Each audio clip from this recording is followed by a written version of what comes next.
Vamos que vamos. 3, 2, 1, gravando. Boa noite, gente. Sejam todos muito bem-vindos, sejam todas muito bem-vindas para a aula de número 17 do Biblifique, com o tema As Sete Obras da Fé. Continuaremos falando sobre as sete obras da fé. Para quem esqueceu meu nome é Alexandre Klassen, estou aqui do lado com o Norberto Klassen.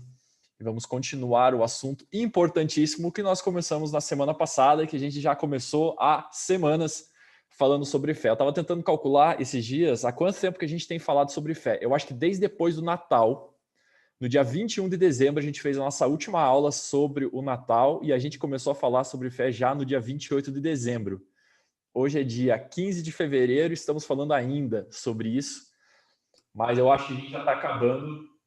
Só preciso que zerem o microfone aqui, só um pouquinho. Aí foi. Isso, vamos embora. Vamos continuar falando sobre as sete obras da fé. Vamos compartilhar aqui o texto base que nós estamos utilizando, que é 2 Pedro 1, a partir do versículo 5. Para quem não acompanha aqui, ó, os numerozinhos aqui são os versículos, tá bom? Então fiquem espertos aqui, os numerozinhos são os versículos. Por isso mesmo, vós, reunindo toda a vossa diligência, associai com a vossa fé a virtude, com a virtude o conhecimento, com o conhecimento o domínio próprio, com o domínio próprio a perseverança, com a perseverança a piedade, com a piedade a fraternidade e com a fraternidade o amor, porque essas coisas existindo em vós e em vós aumentando, fazem com que não sejais nem inativos, nem infrutuosos, no pleno conhecimento do nosso Senhor Jesus Cristo, pois aquele a quem essas coisas não estão presentes é cego, vendo o sol que está perto, esquecido da purificação dos seus pecados de outrora. A gente já leu esse texto inúmeras vezes, mas é sempre bom ler novamente. Eu espero que a essa altura vocês já tenham decorado as obras da fé que a gente tem falado aqui, as sete obras da fé. Mas a questão toda é que nós precisamos, a fé que nós temos em Cristo, a fé que nós temos na nossa vida cristã, ela não pode ser dissociada, ela não pode estar fora, ela não pode estar isolada de obras, porque a fé sem obras é morta. É isso que nós vimos em Tiago 2. E aí Pedro aqui faz uma lista com sete obras, sete ingredientes para nós adicionarmos à nossa fé, que não necessariamente são apenas esses sete, mas de uma forma muito didática, Pedro cita esses sete de uma maneira muito legal, uma listinha, de uma maneira muito legal daquilo que a gente pode adicionar à nossa fé. E esses elementos, estas obras, esses ingredientes precisam ser adicionados à nossa fé para que a gente não seja nem infrutífero e nem cego. É a vontade de Deus que a gente dê frutos, é a vontade de Deus que a gente gere frutos, que a gente multiplique os frutos dentro de nós, os frutos da transformação e os frutos da multiplicação.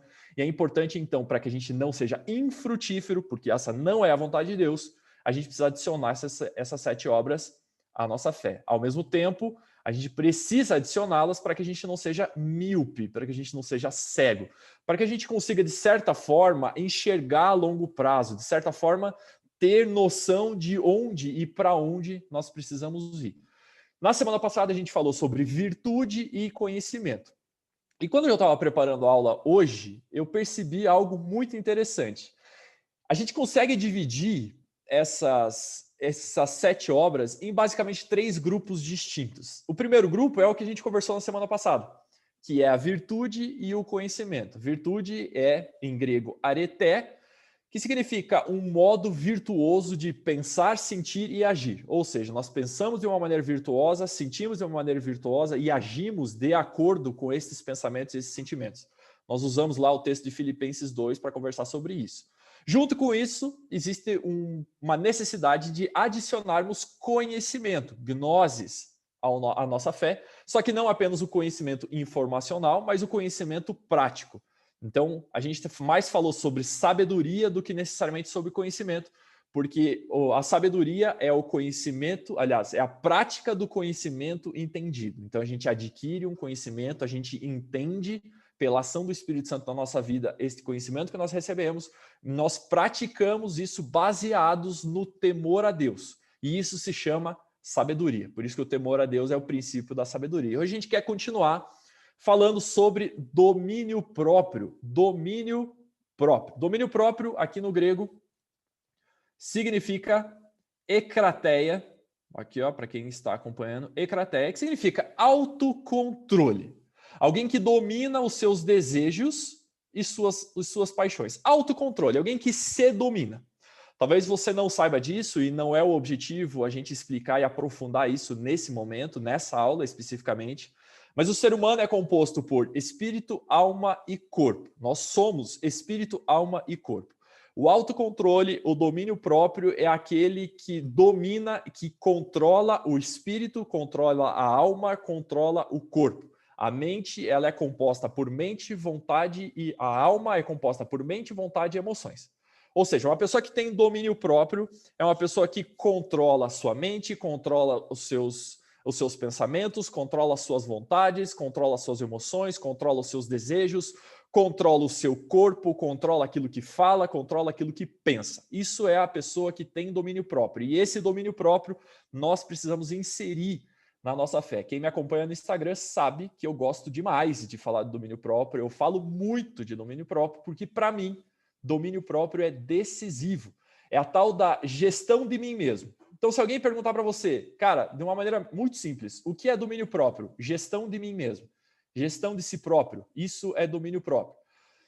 E é da onde que surge a importância desse tema, da onde que surge a importância da ekrateia, da onde que surge a importância do autocontrole. Olha só o que acontece em Atos 24, versículo 25. Contextualizando aqui o que está acontecendo, Paulo acabou de ser preso, está preso em Cesareia.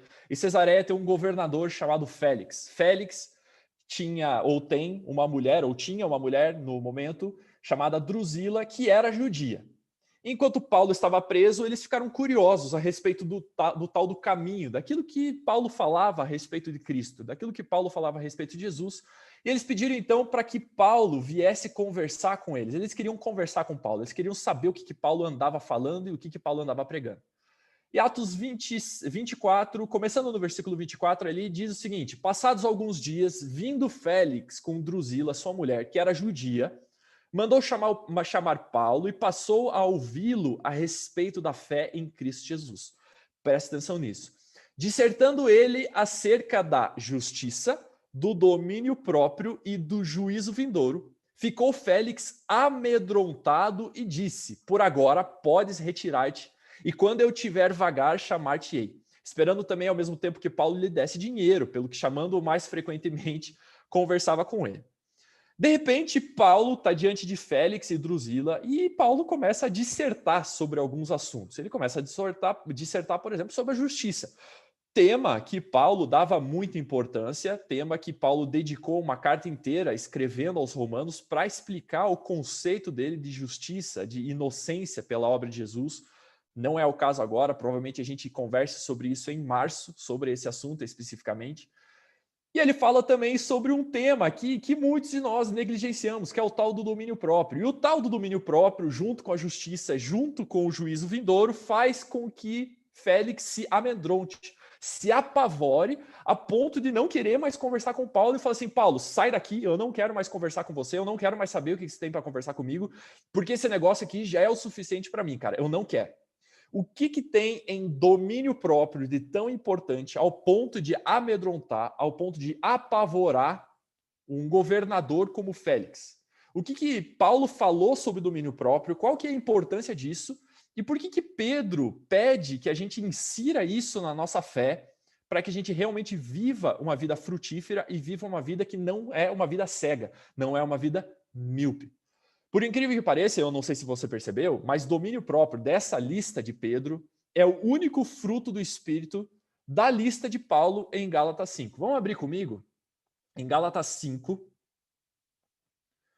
já vamos ver o versículo 17, se não me engano. Gálatas 5, versículo 16. Gálatas 5, versículo 16 diz o seguinte: digo, porém, andai no Espírito e jamais satisfareis a concupiscência da carne. Porque a carne milita contra o espírito e o espírito contra a carne, porque são opostos entre si, para que não façais o que porventura seja do vosso querer. Em outras palavras, Paulo está dizendo o seguinte: existe uma guerra dentro de nós. Existe uma guerra entre o Espírito Santo, que vive dentro da gente, e a carne, que está em nós, é inerente a nós. A gente tem carne, a gente vive em carne, não tem como. Então existe uma guerra entre o Espírito Santo dentro de nós e a carne. O Espírito Santo e a carne são opostos entre si. Aquilo que o Espírito Santo quer que a gente faça, a carne não quer. E aquilo que a carne quer que a gente faça, o Espírito Santo não quer. E aí o Espírito Santo está dentro de nós para que a gente não faça a nossa vontade, para que a gente não faça o nosso querer. Versículo 18, ele continua.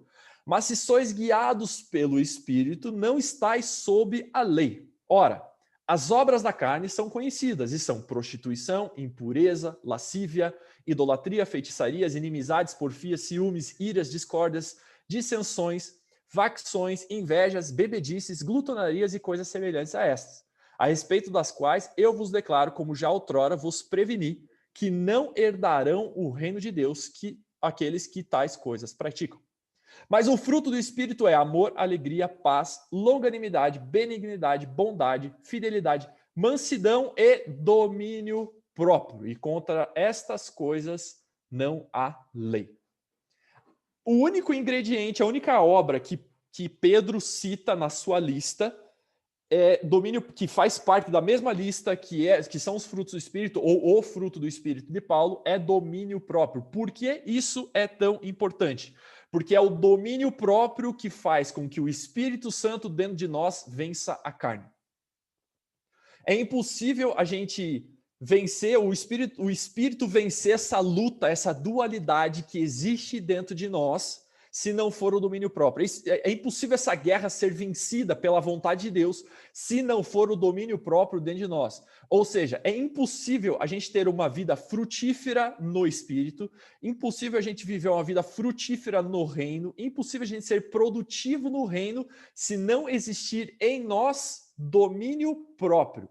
E o que é domínio próprio? Deixa eu interromper o compartilhamento aqui e deixa eu fazer um esqueminha para vocês aqui, para a gente entender quais são os fundamentos do domínio próprio que são tão importantes. Domínio próprio envolve propósito, domínio próprio envolve foco e domínio próprio envolve disciplina.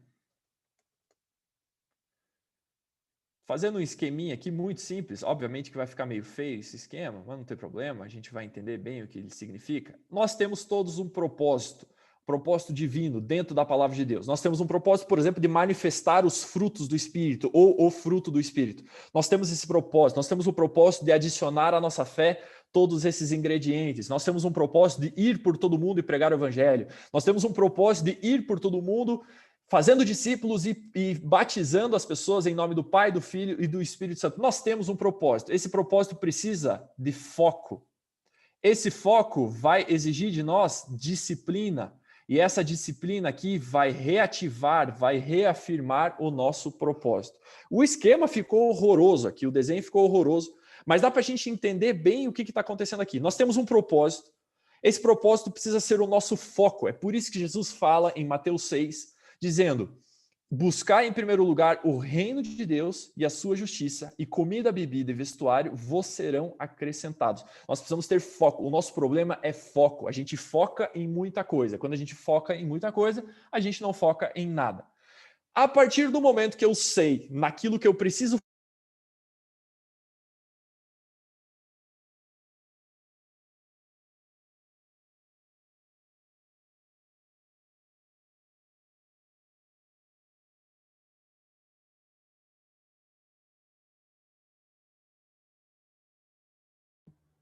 Travou, Alexandre. Já volta.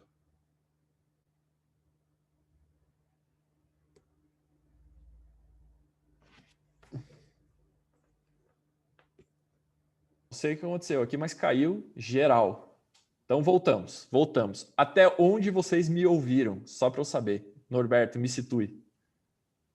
Você estava falando do propósito, do foco e disciplina do esquema ali. Tá, então beleza. Então já foi bem entendido.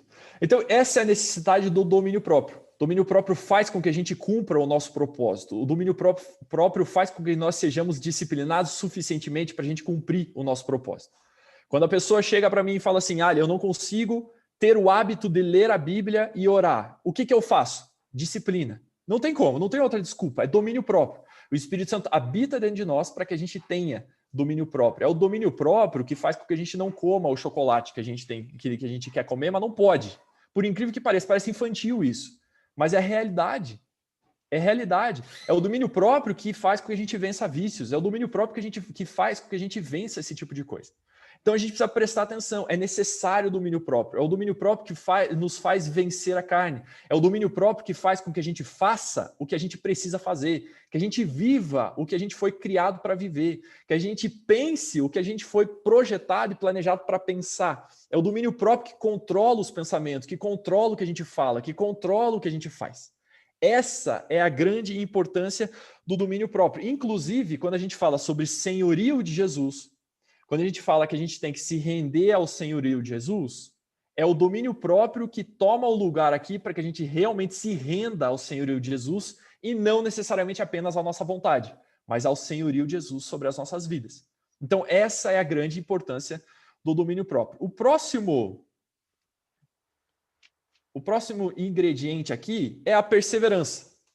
E por incrível que pareça, o pacote aqui, que a gente tem virtude e conhecimento num pacote, o outro pacote é domínio próprio, perseverança e piedade. Os três estão relacionados um com o outro, porque a perseverança, no texto, vamos voltar ao texto aqui em 2 Pedro 1, versículo 6, diz o seguinte: conhecimento do domínio próprio, com o domínio próprio a perseverança. Perseverança aqui significa upomone, que significa estabilidade, constância e tolerância. Ou seja, é a perseverança que nos mantém fazendo o que a gente precisa fazer, que nos mantém fazendo o que precisa ser feito, independente das nossas condições. Eu costumo falar o seguinte: a perseverança é a surra que a gente leva no nosso domínio próprio pelas circunstâncias, pelos problemas, pelas tribulações e pelas aflições da nossa vida.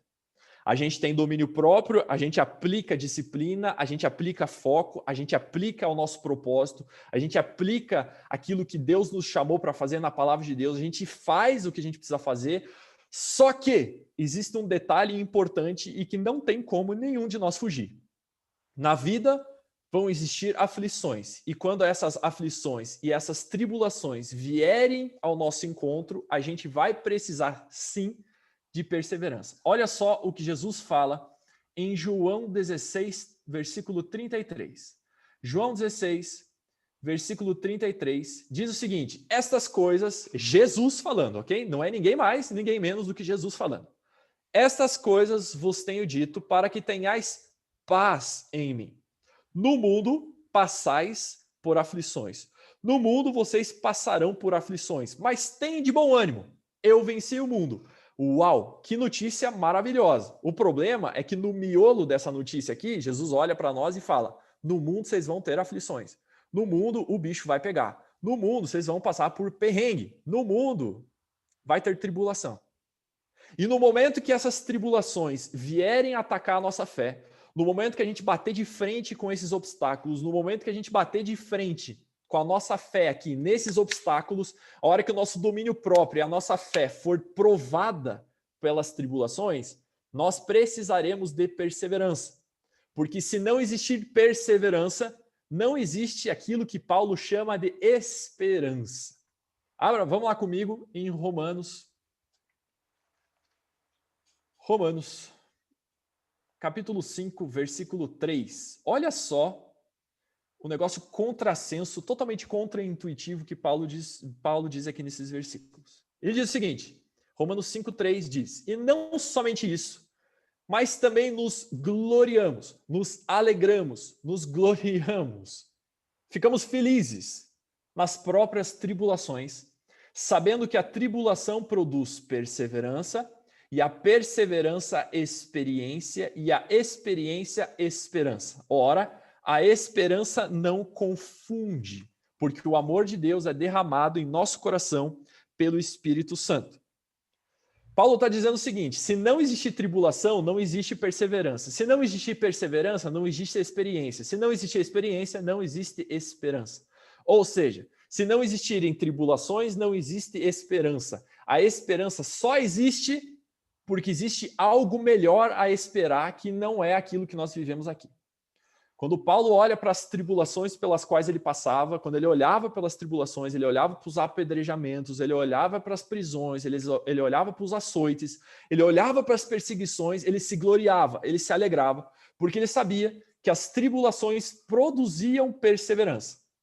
O que Pedro quer dizer no texto, dizendo que nós precisamos aplicar perseverança à nossa fé, ele está dizendo o seguinte: a fé de vocês vai ser provada, a fé de vocês vai ser atribulada, vocês vão ser atribulados, vocês vão passar por um certo sofrimento, vocês vão passar por perseguições, não tem como fugir disso. O evangelho gera perseguição, o evangelho gera tribulação. Inclusive, no momento que você se torna um cristão, no momento que você se torna um crente, é possível que as tribulações na sua vida apenas piorem. E aí Pedro está falando o seguinte: para você ter uma fé frutífera, para você ser produtivo no reino de Deus, você vai precisar aplicar perseverança. No momento que você aplicar domínio próprio, legal, tá ótimo. Só que esse domínio próprio vai ser provado. Esse domínio próprio vai ser testado pelas tribulações da vida. E aí você vai precisar apresentar perseverança. Porque a perseverança vai produzir em você experiência. Em algumas versões, a gente vê caráter aprovado. Essa perseverança vai produzir um caráter aprovado em você. Vai produzir a experiência em você, vai produzir cancha em você mesmo, de fato.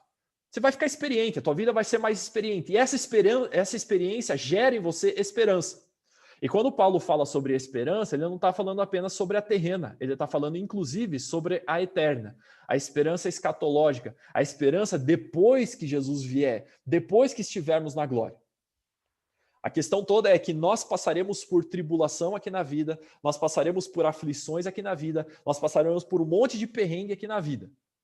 Só que existe uma esperança, existe algo melhor por vir. Esta fé, a nossa fé, a fé que nós temos em Cristo Jesus, a fé que nós vivemos, a fé que nós manifestamos em obras aqui no planeta Terra, precisa ter esta certeza, que existe uma esperança por vir, existe uma esperança melhor, existe algo melhor por vir, porque a perseverança produz em nós experiência, produz em nós esperança. E essa esperança não nos confunde, porque o amor de Deus é derramado em nosso coração pelo Espírito Santo. Alexandre, o que você quer dizer em resumo? Que enquanto o mundo passa por aflições, enquanto o mundo passa por tribulações e sente ansiedade, os filhos de Deus, em teoria, deveriam passar por tribulações e sentir esperança. Esperança é o oposto à ansiedade.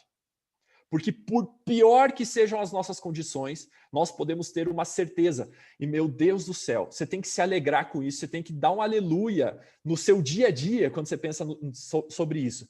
Por pior que seja a tua situação na Terra, existe uma esperança viva que você vai passar a eternidade com Jesus, que você vai passar uma eternidade sem lágrimas, que você vai passar uma eternidade sem mágoa, você vai passar uma eternidade sem dor, e não é 1000 anos, não é 2000 anos, mas é uma eternidade.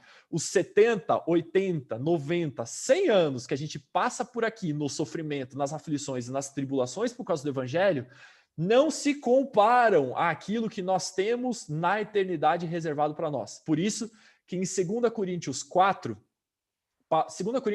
17, vamos abrir aqui, 2 Coríntios 4, 17. Se eu confundir, não, é 2 Coríntios mesmo. Porque a nossa leve e momentânea tribulação, gente, é Paulo falando sobre leve e momentânea tribulação. Ele foi apedrejado, ele foi preso, ele foi açoitado, e ele diz: a nossa leve e momentânea tribulação produz para nós um eterno peso de glória acima de toda comparação. Não atentando nós nas coisas que se veem, não atentando nós na nossa vida aqui terrena, mas nas que não se veem, porque as coisas que se veem são temporais. Aquilo que a gente vive aqui, as tribulações que a gente vive aqui, os problemas que a gente vive aqui são temporais, mas são as que não se veem que são eternas. Então, Paulo está dizendo o seguinte: existe uma máquina, estou fazendo uma imagem aqui, ok? Existe uma máquina no céu que pega todas as nossas tribulações, que são leves e momentâneas. Essa máquina pega todas as nossas tribulações e produz com essa matéria-prima um eterno peso de glória. Em algumas versões diz uma eterna coroa de glória. Existe uma coroa reservada para nós que é feita, cuja matéria-prima são as nossas tribulações que nós passamos aqui. Por isso que Paulo fala, por isso nós nos gloriamos, nós nos alegramos com a tribulação. Só que para passar por essa tribulação, a nossa fé precisa de perseverança. O problema, gente, é que hoje em dia, para Paulo falar isso era uma coisa, para nós falarmos isso é outra coisa. Porque existe um inimigo contra a nossa perseverança, existe um inimigo contra a nossa fé hoje que se chama imediatismo. O imediatismo, ele ataca a nossa perseverança de tal maneira que nós não conseguimos viver a fé da maneira que nós deveríamos viver. O imediatismo, tudo é imediato, já percebeu? Tudo é imediato. A internet não está funcionando bem, a gente fica bravo.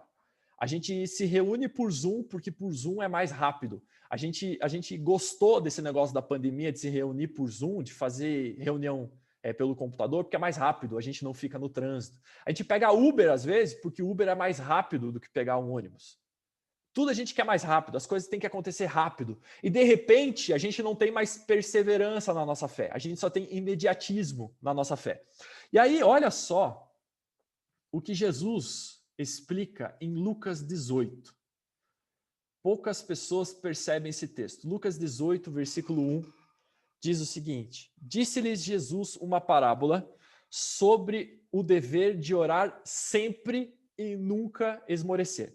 Presta atenção nisso aqui. Uma oração perseverante, ela não é falta de fé. Oração perseverante não é falta de fé. Pelo contrário, a oração perseverante é uma demonstração de fé. Sabe o que acontece hoje, gente? Existe uma pregação por aí, e não caiam nessa, de que pela graça de Deus, a partir do momento que você fizer uma oração, Deus tem que te responder na hora. Senão, tem alguma coisa errada com você.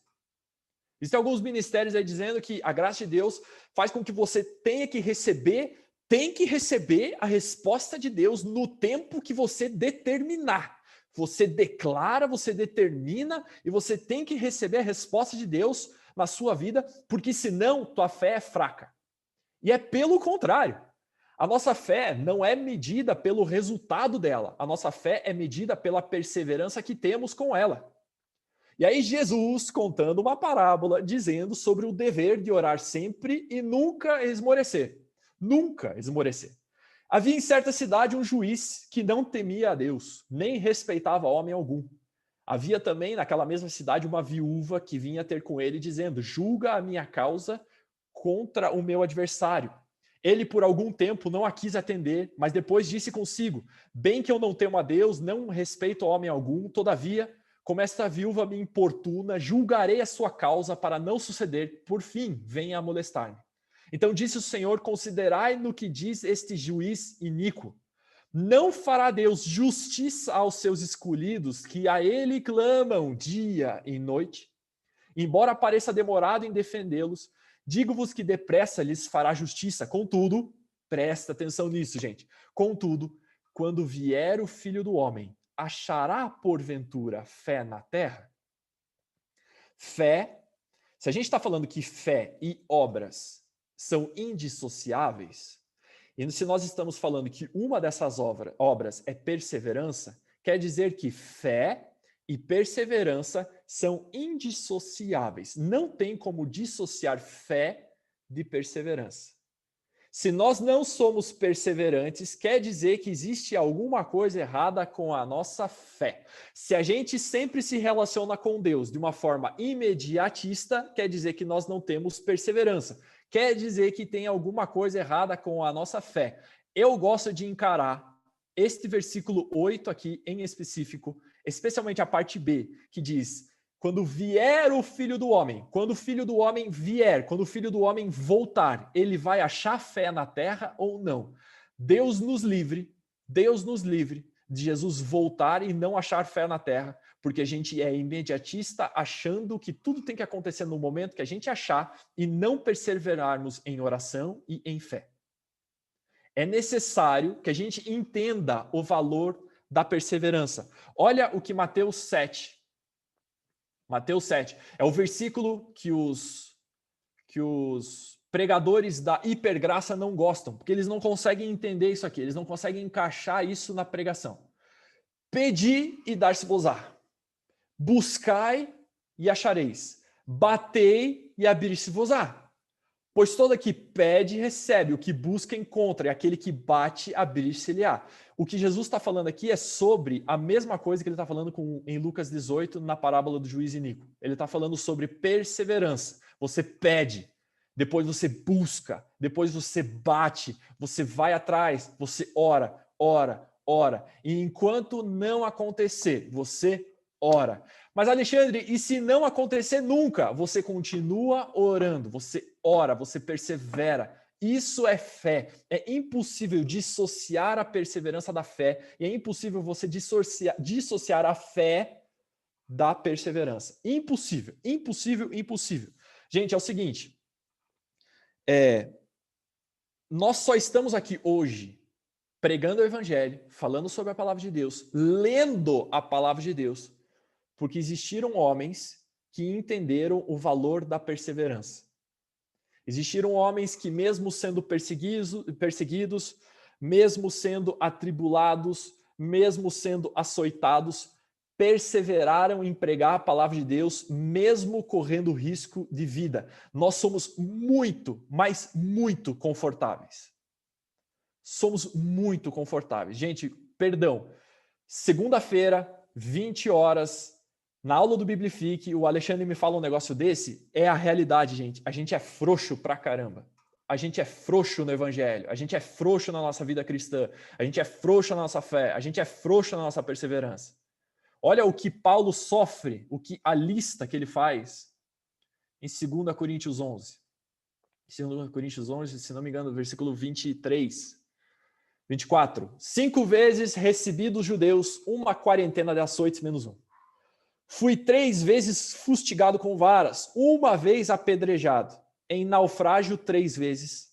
Uma noite e um dia passei na voragem do mar, em jornadas muitas vezes em perigos de rios, em perigos de ladrões salteadores, em perigos entre patrícios, em perigos entre gentios, em perigos na cidade, em perigos no deserto, em perigos no mar, em perigos entre os falsos irmãos, em trabalhos e fadigas, em vigílias muitas vezes, em fome e sede, em jejuns, muitas vezes em frio e nudez. Além das coisas exteriores, há o que pesa sobre mim diariamente, a preocupação com todas as igrejas. Paulo faz uma lista, ele está defendendo o apostolado dele para os coríntios aqui, que estavam duvidando do apostolado dele. E ele faz uma lista de coisas que ele sofreu pelo evangelho, daquilo que ele fez pelo evangelho. Esse cara sabia o que era perseverança. E a gente ora por uma cura, e aí não acontece a cura em 2, 3 semanas, e a gente começa a reclamar, a gente começa a falar que Deus não quer que cure, a gente começa a falar que acha que Deus não quer, acho que não é da vontade de Deus que cure. E simplesmente Deus está olhando para nós e falando, querido filho, querida filha, eu preciso que você aplique perseverança à sua fé. Eu preciso que você aplique perseverança naquilo que você crê. Eu preciso que você aplique perseverança nas obras que você faz com a sua fé. Você precisa perseverar, porque perseverança é uma obra da fé, é uma obra a ser adicionada na fé. Quando a gente lê Atos, especialmente Atos 9:31, não vou abrir aqui, diz que a igreja era perseguida e ela tinha paz. E ela multiplicava. Na história da igreja, a partir do momento que a igreja passou a não ser mais perseguida e passou a ser aceita, é que começou a surgir a frouxidão na vida cristã. Começou a surgir a frouxidão nos cristãos. A parada começou a ficar muito confortável e todo mundo ficou confortável. Quando a igreja era perseguida, a igreja crescia. Quando a igreja era perseguida, o evangelho crescia. Quando a igreja era perseguida, o evangelho multiplicava. Mas quando a igreja não era perseguida, o evangelho parava de multiplicar. Esse é o valor da perseverança. Primeiro vem o domínio próprio vai ser testado e depois vem então a perseverança. Só que a perseverança tem algo a ser adicionado, que está aqui em 2 Pedro novamente, versículo 6, que diz o seguinte: Com a perseverança, necessita-se adicionar a piedade. Piedade aqui, quando nós vemos a palavra piedade, nós estamos falando da palavra eusebeia, que significa reverência, que significa respeito. Eu gosto de chamar a palavra piedade de dedicação a Deus. A fé precisa de reverência a Deus, precisa entender que Deus é soberano. Existe um versículo para nós explicarmos a piedade de uma maneira muito simples aqui, que está lá em 1 Timóteo, preciso lembrar do capítulo 4, se não me engano, versículo 5. Capítulo 4, versículo 5, versículo 8. 1 Timóteo, capítulo 4, versículo 8 diz: pois o exercício físico... primeiro, versículo 7. Mas rejeita, Paulo falando com Timóteo, mas rejeita as fábulas profanas e de velhas caducas. Exercita-te pessoalmente na piedade. Exercita-te pessoalmente na eusebeia. Pois o exercício físico para pouco é proveitoso, mas a piedade para tudo é proveitosa, porque tem a promessa da vida que agora é a de que há de ser. Tem a promessa da eternidade. Paulo está chegando para Timóteo aqui e ele faz uma comparação com um atleta, faz uma comparação com o exercício físico. Paulo fala assim, Timóteo, é o seguinte, cara, existe mais proveito em você exercitar a sua piedade do que você exercitar fisicamente. Paulo não está dizendo que não é para você se exercitar fisicamente. Inclusive, provavelmente, Paulo se exercitava fisicamente porque era um cara muito ligado a esporte. A gente pode ver isso em algum outro momento, mas muitos exemplos que ele usou o esporte como exemplo, provavelmente porque ele acompanhava o esporte.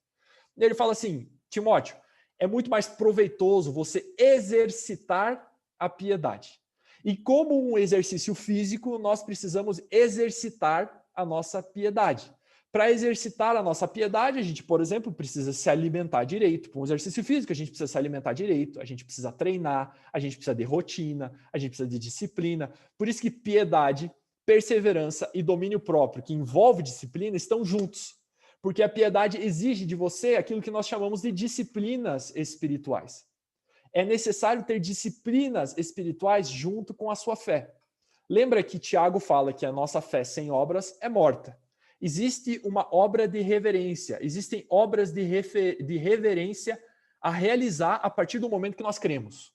Nós cremos em Cristo, nós vivemos em Cristo, e a partir desse momento nós podemos ou precisamos adicionar à nossa fé aquilo que eu chamo de obras de reverência. Quais são essas obras de reverência?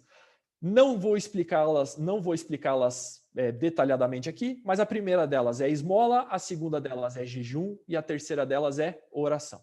Esmola, jejum e oração. Tarefa de casa para vocês. Pegue Mateus 6 e leiam Mateus 6, que Jesus explica como que ele gosta que a esmola aconteça, como que ele gosta que o jejum aconteça e como que ele gosta que a oração aconteça. Quando a gente está falando sobre jejum, aliás, quando a gente está falando sobre esmola, a gente está falando sobre ser piedoso com o próximo. Quando a gente está falando sobre jejum, a gente está falando sobre ser piedoso conosco mesmos.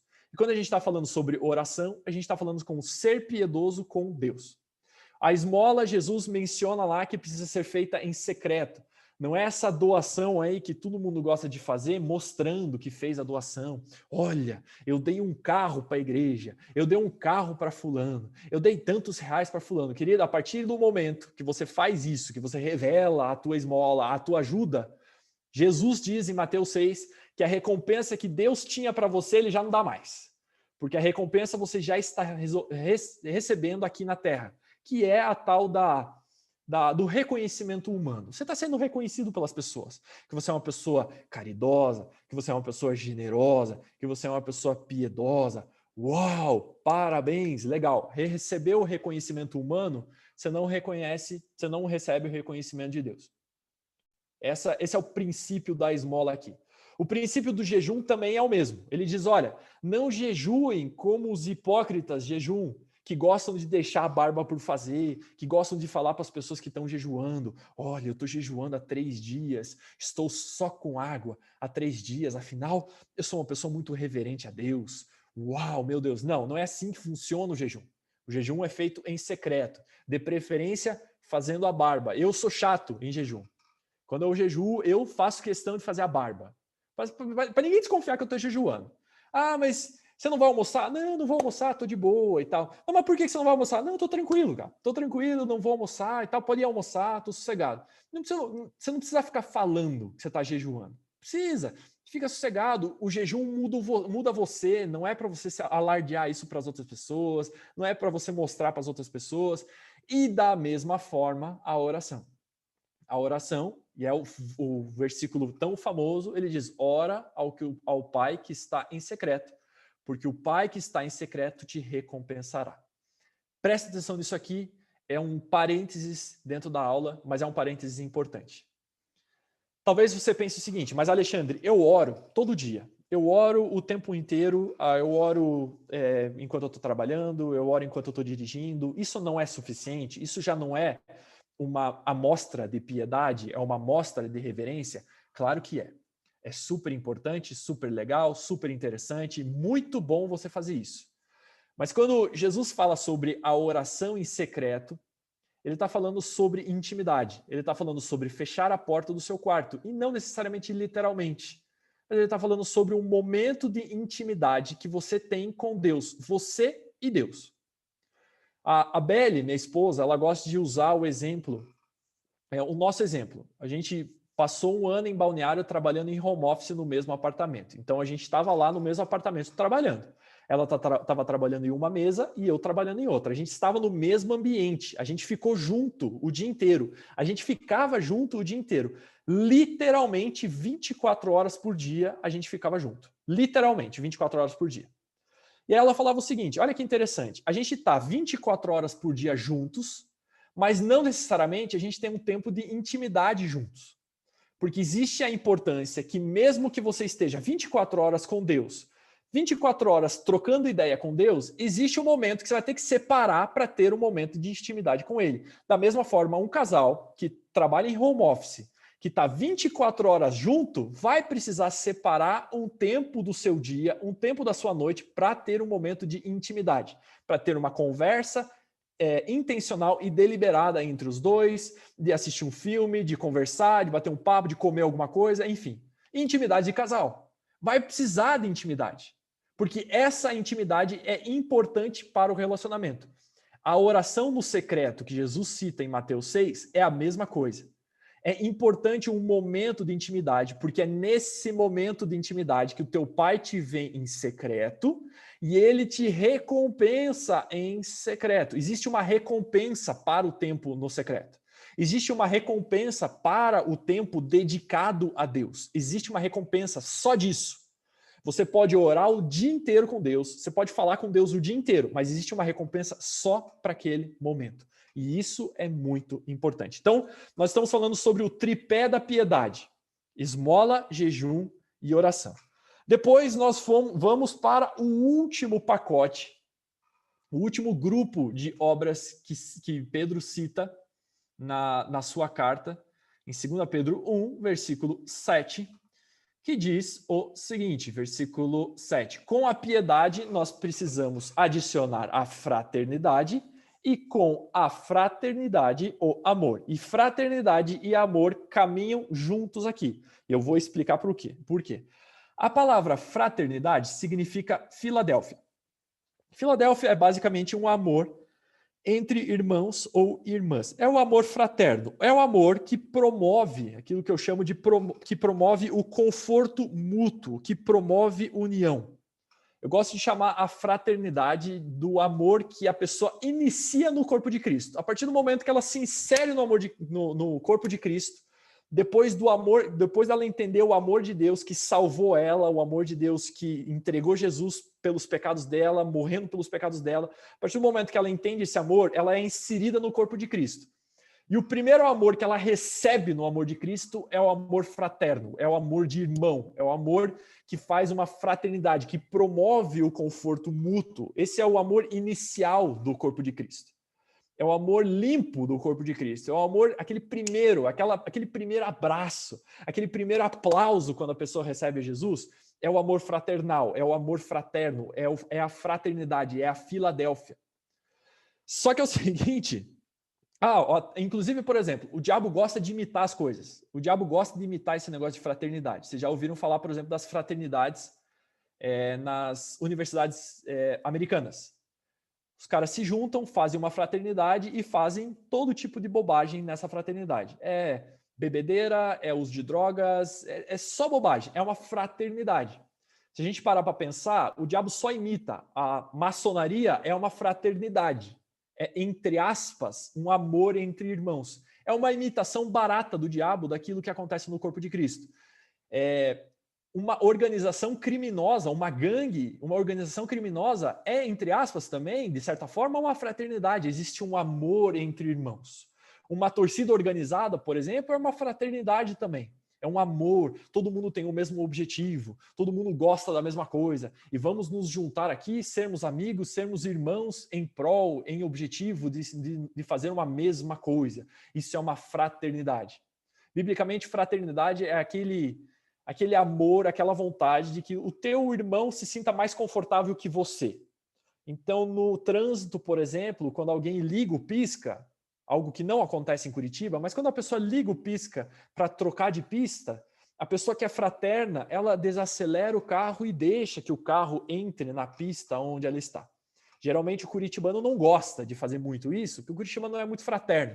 Ele acelera mais rápido, ele vai mais rápido e não deixa você entrar. Mas o amor fraterno é o que promove o conforto. Fraternidade é quando o conforto do teu irmão é mais importante que o teu. É quando você oferece, por exemplo, o seu lugar para uma outra pessoa. É quando você oferece, quando você dá um presente para alguém, você está sendo fraterno, você quer promover o conforto. O problema, gente, é que esse amor Filadélfia aí, esse Filadélfia, ele vai ser colocado à prova, ele vai ser testado. Da mesma forma que o domínio próprio vai ser testado, o Filadélfia também vai ser, a Filadélfia, a fraternidade também vai ser testada pelas circunstâncias da vida, pelo pecado que vive dentro de nós. Então, uma hora ou outra, mesmo que a gente seja fraterno com alguém, a gente vai levar uma grosseria, a gente vai levar uma estupidez, ou a gente vai ser grosso com alguém, a gente vai ser estúpido com alguém, a gente vai se magoar com alguém, a gente vai ficar com ciúme de alguém. A gente é pecador, a gente tem pecado dentro de nós, a gente tem uma memória do pecado, nosso cérebro é pecaminoso, nossos pensamentos muitas vezes são ilícitos. E essa fraternidade ela vai ser conflitada com esses pensamentos. E aí entra o último ingrediente, a última obra da fé, que é o amor, que nesse caso é o amor ágape, que é o amor fraterno, tá vendo como tem relação uma com a outra? De irmão, uma afeição, uma boa vontade, mas contextualmente, uma chave hermenêutica aqui, mas contextualmente nos outros textos, a gente entende que o amor é o amor aprofundado. É quando o Filadélfia é testado, é provado pelas circunstâncias, e aí entra o amor sacrificial, o amor ágape, sacrificial, aquele que se entrega em sacrifício, aquele que perdoa, aquele que ama mesmo quando as circunstâncias não são favoráveis. É o amor, por exemplo, que Deus manifestou ao entregar o seu filho. Quando João 3,16 diz, porque Deus amou o mundo de tal maneira que deu seu Filho unigênito para que todo aquele que nele crê não pereça, mas tenha vida eterna. Este amor é agapau, é ágape, é o verbo de ágape, é o amar que vem do ágape. É aquele amor sacrificial, é o amor que supera as circunstâncias, é o amor que supera as expectativas, é o amor que supera o caráter, é o amor que supera a personalidade, é o amor que supera o tempo, é o amor que supera a falha na fraternidade, a falha no Filadélfia. E aí surge o famoso texto de 1 Coríntios 13, e aí a gente vai entender certinho o que isso quer dizer. Em 1 Coríntios 13, versículo 4 diz, o amor é paciente, é benigno. Se o amor é paciente, é porque vai existir alguma coisa para testar a sua paciência. O amor é benigno. O amor não arde em ciúmes, quer dizer que a sua fraternidade vai ser testada com ciúmes. Não se ufana, não se ensoberbece, quer dizer que a sua fraternidade vai ser testada com o orgulho, com a soberba.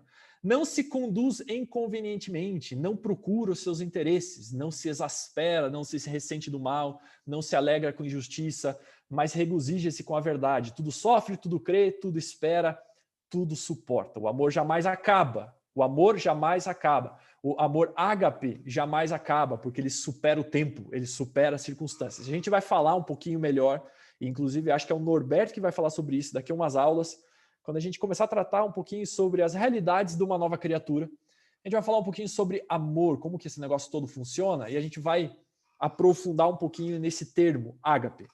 Só tem um detalhe aqui que é necessário a gente prestar atenção, que é preciso a gente prestar atenção, que algumas pessoas cometem um errinho que parece preciosista, mas não é. Muitas pessoas chamam o amor ágape de amor de Deus. Não, porque o amor ágape é o amor de Deus. Não está bem correto isso, ok? O amor ágape é o amor que Deus manifestou, sacrificial, quando ele entregou o Filho Jesus por nós, mesmo quando nós éramos inimigos e estávamos presos nos nossos delitos e nas nossas sujidades. Filhos da ira e filhos da desobediência. Isso a gente pode encontrar em Romanos 5 e em Efésios 2. Tudo bem, Deus realmente manifestou o amor ágape na obra de Cristo e na pessoa de Jesus Cristo por nós. Mas o amor ágape é amor ágape. O trunfo, a grande sacada do amor de Deus é que o amor de Deus é autogerado. O amor de Deus é autogerado. Ele nos amou mesmo quando nós éramos inimigos. Ele nos amou mesmo quando nós éramos filhos da ira. Ele nos amou mesmo quando nós éramos filhos da desobediência. Alexandre, mas por que não dá para falar que amor ágape é o amor de Deus? Porque existe um texto na Bíblia que, se a gente falar que amor ágape é o amor de Deus, a gente não entende esse texto no seu original. Olha só o que 2 Timóteo 4, versículo 10 diz. 2 Timóteo, capítulo 4, versículo 10. Porque Demas, Paulo falando a respeito de um amigo deles, companheiro de ministério chamado Demas, tendo amado o presente século, me abandonou e se foi para a Tessalônica. Ou seja, Demas amou o mundo, ele amou as circunstâncias do mundo, amou as coisas que ele tinha, amou o presente século e abandonou Paulo e foi para a Tessalônica. E surpreendam-se, gente, a palavra amor aqui de Demas é agapau, quer dizer que ele amou ágape acima de todas as coisas, sacrificialmente o mundo. Então não dá para falar que o amor ágape é o amor de Deus. Existe uma falhazinha aqui de exegese. Quando a gente fala exegese, é um estudo aprofundado sobre o texto, no seu original, no seu sentido original. Tá bom? É só um preciosismo, é só um parênteses preciosista, é só um parênteses chato de quem ensina e estuda a Bíblia. Não se preocupe com isso, fica sossegado. Você não precisa... Se alguém falar que o amor ágape é o amor de Deus, você não precisa apontar o dedo para a pessoa e falar que ela está errada. Deixa ela falar, não tem problema nenhum. Não compromete a mensagem da salvação, não compromete nem a teologia. É realmente um preciosista. É um preciosismo. Certo? Então é o seguinte, são 7 obras que precisam ser adicionadas à nossa fé. Começa com virtude, vai para conhecimento, depois vai para domínio próprio, depois vai para perseverança, que vai para piedade. Depois da piedade, vamos para a fraternidade e que termina, então, em amor. São pelo menos 7 obras que nós precisamos adicionar à nossa fé para que nós não sejamos infrutíferos, inativos e nem cegos no pleno conhecimento de Jesus e no reino de Deus. É muito importante que a gente se dedique a essas obras para a gente realmente fazer acontecer, para que a gente seja produtivo e frutífero no reino de Deus. Descompartilhando a minha tela aqui. Alguém tem algum comentário a fazer, galera? Alguém quer falar alguma coisa? Alguém quer contribuir com alguma coisa?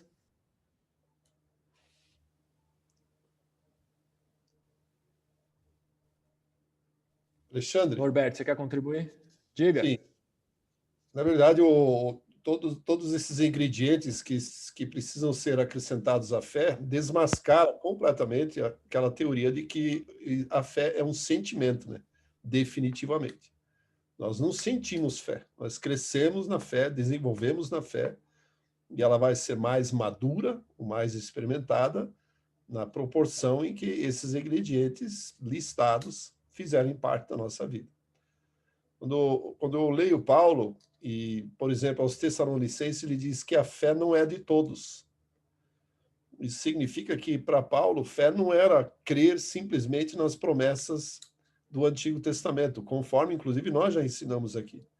Mas fé era um estilo de vida, era uma cultura que desenvolvia um caráter organizado, um caráter ministrado e personalizado pelo próprio Espírito de Deus. Então, quando nós lemos um estilo de vida baseado na fé, é exatamente isso. Quando eu e você, alunos do Biblifique, falamos nós temos fé, isso significa que nós já desenvolvemos todas as virtudes listadas aqui, ou todas essas obras da fé. E se nós estivermos aprovados nestas características, nessas obras, nós seremos pessoas maduras na nossa fé. Fé é um conjunto de virtudes, eu concordo.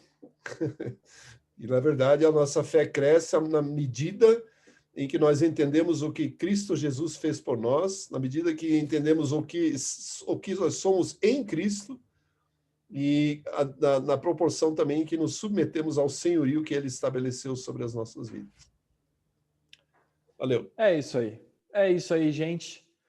Finalizamos a nossa aula de feriado, nossa aula do carnaval. Ninguém pula carnaval, coisa nenhuma. Aqui é tudo crente que estuda a Bíblia no carnaval. É isso aí, tá bom? Gente, Deus abençoe. Ficou alguma dúvida? Ficou mais alguma dúvida? Algum comentário? Alguma coisa? Nadinha? Nadinha? Então tá bom. Deus abençoe. Diga, Rafael.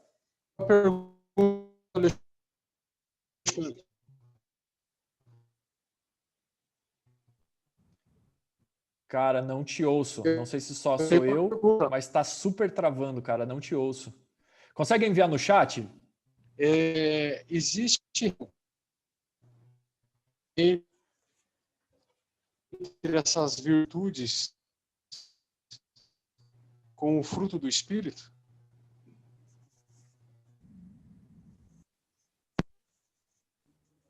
Acho que a pergunta é se existe uma relação entre essas virtudes. Até existe, mas eu acho que o fruto do Espírito é muito mais consequência da ação do Espírito Santo dentro de nós do que necessariamente um ato deliberado nosso. É como se fosse o Espírito Santo, o fruto do Espírito fosse de dentro para fora e as obras que Pedro fala para nós adicionarmos na nossa fé fosse de fora para dentro. É como se a gente tivesse um pote e o pote ele tem o Espírito Santo, tem fé, tem tudo. Do pote a gente tira os frutos do Espírito, com a ação do Espírito Santo dentro de nós. De fato, ele nos transforma e tal. E isso aqui é um ato deliberado nosso, é a gente mesmo que precisa fazer. Ele fala assim, associai com diligência, adicionai com diligência a vossa fé. Então quer dizer que é uma atitude nossa. O fruto do Espírito envolve uma atitude nossa, mas envolve muito mais a ação do Espírito dentro de nós do que necessariamente só uma atitude nossa, entende? Então, sim, tem relação, obviamente, ambos são importantes, mas eu acho que essa é a diferença. Foi, acho que respondido. É isso, gente. Deus abençoe, boa noite para vocês, bom descanso. Para quem não está trabalhando, bom descanso amanhã, durmam muito bem. E para quem está trabalhando, Deus abençoe também no trabalho, tá bom? Até a próxima, até semana que vem, voltamos juntos para outra aula. Deus abençoe.